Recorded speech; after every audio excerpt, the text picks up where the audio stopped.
in those decisions, as opposed to people in other states or other time zones making those decisions. So that's the number one, reason why local control, whether it's a municipality or some other kind of community-focused organization, is a huge advantage, and that's why we've had so many communities in Iowa go down that path.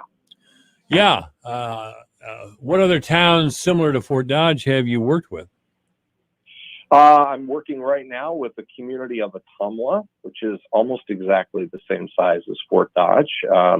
I've got also helped out Webster City, just to your east, with their broadband study, and they are now in negotiations with a private carrier to build fiber to the home in Webster City.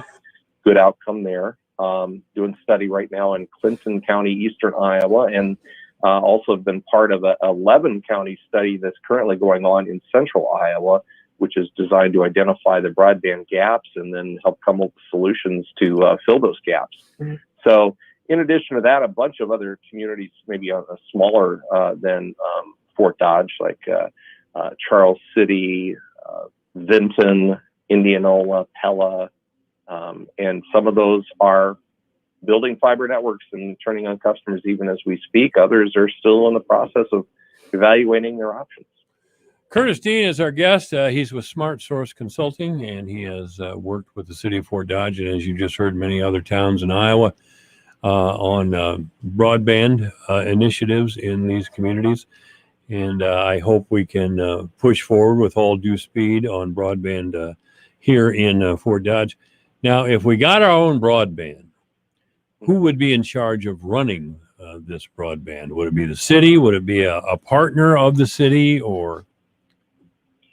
Yes, that is a great question. As of the way things are in the works right now, the city council decided in late last year, early this year, that they wanted to move forward with a plan as if it were going to be owned and operated by the city. So the city being the provider. If as things stand, the referendum that you folks approved here a couple of years ago placed the authority to operate that utility directly into the hands of the city. Thereby, it would be governed by the city council. Another option that the council is going to consider is whether or not to put another ballot issue on the referendum.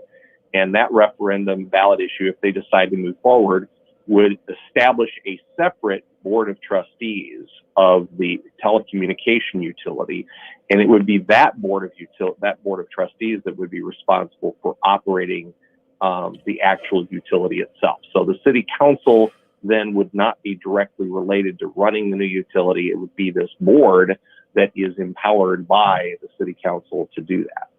Well, and that's the way it is in most municipal telecom towns. You have a utility board that's running the day-to-day operations and setting the strategic vision and direction for the utility. And then you, of course, have professional staff, managers, and technicians and engineers that are actually responsible for doing all the work to make it run on time and make everything work well. You know, I was on the City Cable Commission back in the 90s, early to mid-90s, and I was on for a few years. I was chairman a couple of years. But when Mediacom wasn't here then. But there were other cable operators, and they were all from somewhere else. And even as a chairman of the Cable Commission, I couldn't get anything out of them. I mean, we would have commission meetings where people would express displeasure or have an honest question about how the cable company operated in our town, or why it was operating as it did. And I'd go to these cable companies and I'd introduce myself and I'd ask these questions, and they wouldn't tell me a single thing. I mean, they seemed to be unaccountable. All they knew is we're going to keep billing you and treating you as we want.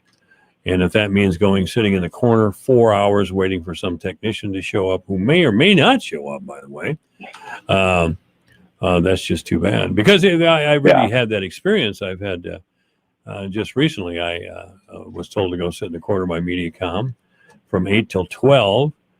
I thought the guy would have the courtesy to stop at my front door. He did not. He called at 11:46. I was in another room when he called. I called Mediacom within 9 minutes, and their response was, "Well, he missed you. He's on to something else, so you'll have to sit there till 5." Oh. I have DirecTV now, by the way. And as soon as I find another provider for internet, I'll get rid of them too. But I think that's a typical cable company story that's nationwide and seems to have a franchise, or they believe they should own a franchise in the entire state. We need to get this is something that, especially internet service, this is something we depend on in our daily lives now. We have for several years, and I think we have a right, especially in light of the vote that we took here last fall. We should have some sort of right, and most certainly accountability from our providers. We don't have that now. We have no accountability whatsoever, not even any consideration.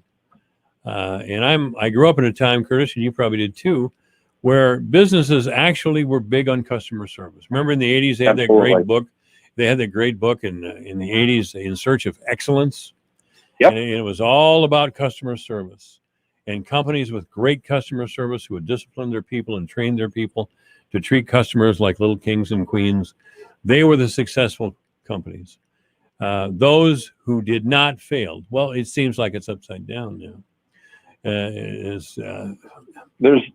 been just a tremendous amount of consolidation in that business, and that has not helped those trends. It used to be, 20 years ago, you had a lot of small cable companies, right? And they may only operated in a handful of towns. So the closer you get to the customer as a executive of a company, the closer you get to the customer, the more likely you are to understand what the customer wants and needs. Yeah. And so,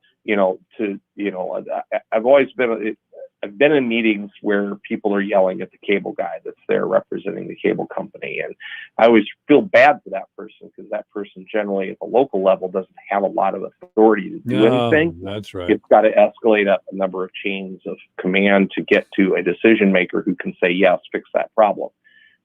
So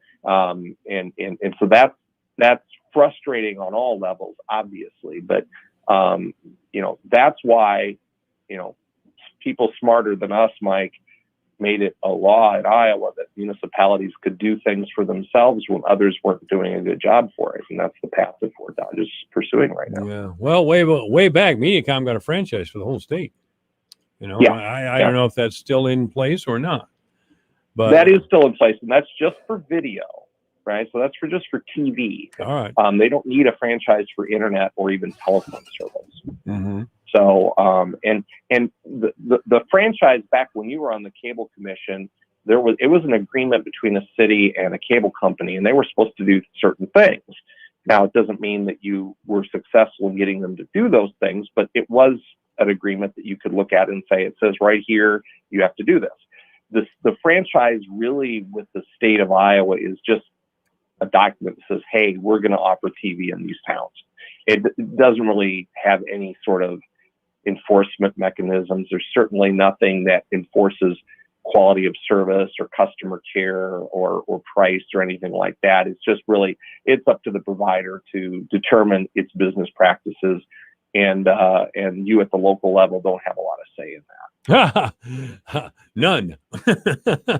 Yeah, none. Well, the say you have is the power of the purse, right? Yeah. You have the right to explain to the provider that they are not serving you by switching to another provider. And that's how capitalism is supposed to work. Yes. Right. And that's why if you get tired of a Ford, you can go buy a Chevy or a Chrysler. And that's not the case in certain industries. Certainly broadband is one where there is not necessarily a competitive offering that you can take your business to for certain types of products. You mentioned DirecTV. You were able to take your dissatisfaction with your cable company and switch to a different video provider. Sure. You don't necessarily have that option when it comes to broadband, because as we learned in our study a couple of years ago in Fort Dodge, you really only have one company capable of delivering speeds that even are close to FCC definitions of broadband. And they're the one that you're mentioning your dissatisfaction with. I can't say I'm dissatisfied because I've never been their customer. Well, excuse me. Some of the smaller towns around us have their own broadband, and they do quite well with it. And Yeah, most of those are. Yep. Most of those are independently owned telephone cooperatives. Yep, and they do a fantastic job. You've got Webster Calhoun. You've got like several of them in your region, Lehigh, and some of them have been in operation for 100 years. The difference there, of course, is I always called it one butt to kick. You can find the butt to kick if you're not happy with something. You can walk into your local telephone cooperative office and slam your hand on a desk and say, I want this fixed. Yeah. And that you can't find that desk to pound on when it comes to a big company. You can vent your frustrations on a customer service agent over the phone. Big deal. Big deal. Right. I always encourage people, don't do that. They're doing their best. They just, but you don't. So you lose that closeness that comes with local ownership and local control because you don't have that desk to pound on, that butt to kick, and that makes it harder to get things done.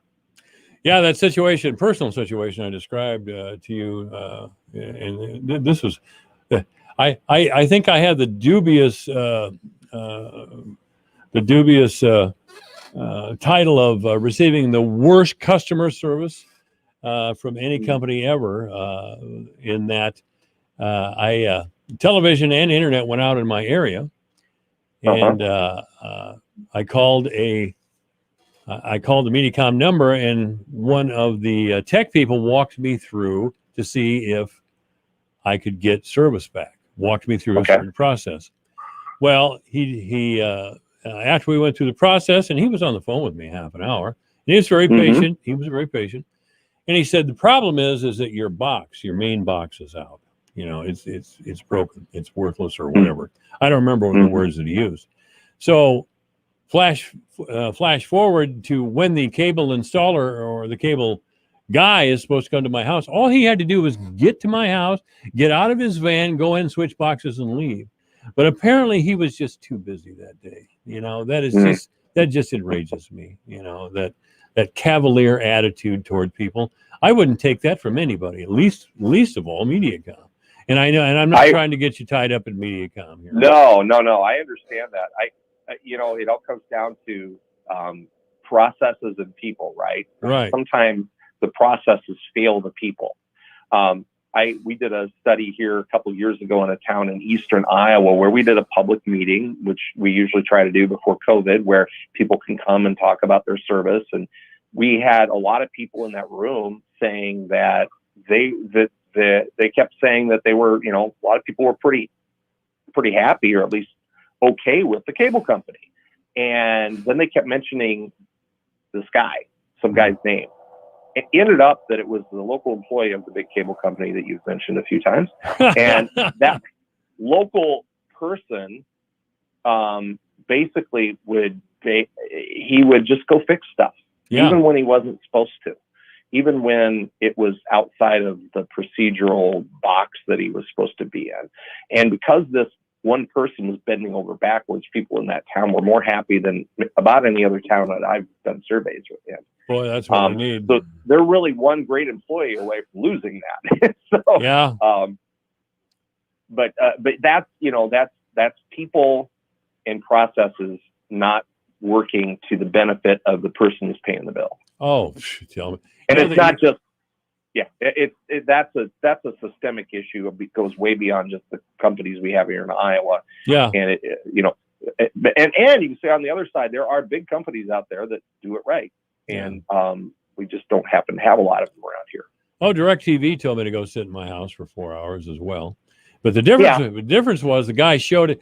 I had to have somebody show up in the morning between 8 and 12. The guy showed up at 8 o'clock. Oh. And he didn't call me. He stopped by my house and came right up to my door and knocked on the door. Hi there, I'm from DirecTV. Even that little bit of customer service was appreciated, in that I've had such awful experiences with our current cable company now lately. And for years, well, I'll really. tell you what, Mike. Every municipal broadband system that I've worked with, here's how they do service scheduling, right? Because things break, right? They're going to have a problem once in a while. They don't say sit by your TV or sit by your phone for 4 hours. They say we will be there at 10. Right. And if they're going to be 5 minutes late, they call you and say, hey, I'm running 5 minutes late because my other job in a little longer. Is it okay if I come at 10:05, or would you like to reschedule? That's how most small companies work. And I would say it's not just municipals, it's smaller community owned and cooperatively owned systems like the ones you have around you that do that. But when bigger companies, in order to save money, they centralize service, they centralize their call centers. So when you call in, you're not talking to someone in your town, you're talking to someone maybe in Des Moines, maybe somewhere else. They're then scheduling that with a technician. The technicians all get 10 calls or 10 service calls to do a day, and they get through them as fast as they can. But it's not you will be at Mike's house at 10:30. It's right. Okay, you need to get to Mike's house sometime. Mm-hmm. And maybe if you can get there between 8 and noon, that's great. I think the last call person I talked to was from Kentucky. Yeah, I didn't have a big feel for Fort Dodge, Iowa, but that's good. Those who have outsourced their call centers to other nations are the ones that are having the biggest challenges, because then you get into language barriers. Yeah. We've all probably done. Oh yeah, I've been there, but I wish I knew who this tech was, and I could talk to a supervisor, and I would recommend that tech be fired on the spot. The spot, because anybody else would be. Anybody else who worked for a service here in Fort Dodge, tires, furniture, whatever, if you treated somebody like that, you would be fired right away. Yeah. And that's just it. We can't do that here, but we need to do it. Well, and if the city does indeed build a fiber broadband network, their people won't be able to do that. Yeah. There's going to be a standard of excellence there that has to be enforced by the people who are running that utility, because if they don't, guess what? You're going to come into the office and pound on somebody's desk. Right. Or you're going to call the mayor or the utility board manager or the city manager. And so there's a lot of sensitivity to excellence when you get down to that local level. Rick Perry ran for president a few years ago. Rick Perry is a governor from Texas. And I kind of liked his straightforward style. And he always used to say, it's competition that makes us strong. The free market makes us strong because competition makes us sharp. He was right. Yep. He was right. He's absolutely right. And if we don't have... And when that competition is provided by a municipal utility like Fort Dodge is looking at, that does not mean that they aren't also held accountable to competition. Yes. Because it makes both companies do better. Yes. It makes the city or the municipal utility sharpen their game. There you go. The competitors sharpen their game. Are any of these... Everybody think twice before they do something that they know is going to anger customers. That's right. Are any of these studies that you referred to can I get access to any of them or not? Yeah, I think several of them are public record. I'd be happy to. Yeah, just give me the address or whatever. I really appreciate that. Curtis Dean has been our guest. Thank you so much, Curtis. My pleasure, Mike. Always fine to be with Divine. Oh, thank you very much. I hope to talk with you again soon. Bye-bye. Yep. Thanks, all right. Mike. This is AM 1400 KVFD, the voice of Fort Dodge. When the storm clouds build in central Iowa, we'll keep you informed with the severe weather advisor on the voice of Fort Dodge, AM 1400 KVFD. We'll be here